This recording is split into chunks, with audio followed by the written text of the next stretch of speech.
தம்பி ஆருயிர் இளவல் அவர்களை நான் வந்து முதலமைச்சராக நிச்சயமாக ஆக்குவேன் அப்படின்னு சத்தியமாக நான் சொல்றேன். செங்கோட்டையன் அண்ணால விஜய முதலமைச்சரா ஆக்க முடியும். எதுல தெரியுமா? ஜனநாயகன் படத்துல ஆக்கலாம், வேணா அதுல ஆக்கலாம்.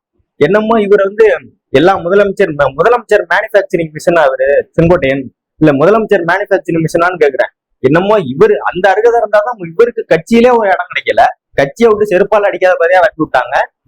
இவர் வந்து முதலமைச்சரை வந்து கிரியேட் பண்றாராம், மேனுபேக்சரிங் பண்ணிட்டு இருக்காரு. இப்ப அடுத்து விஜய், முன்னாடி எம்ஜிஆர் இவர் தான் ஆக்குனேன் அப்படின்னு சொல்ற வரா இருப்ப.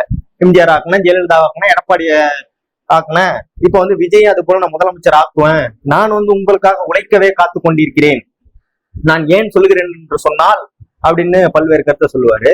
வாச்சாத்தில நடைபெற்றது போல இங்க நடக்காம வேணா பாத்துக்குங்க. அதை முதல்ல உங்களால பண்ண முடியுதான்னு பார்ப்போம். அதுக்கப்புறம் நீங்க விஜய் வந்து ஜனநாயகன் படம் முடிஞ்சு நீங்க வந்து முதலமைச்சர் ஆக்குறீங்களான்னு பார்ப்போம்.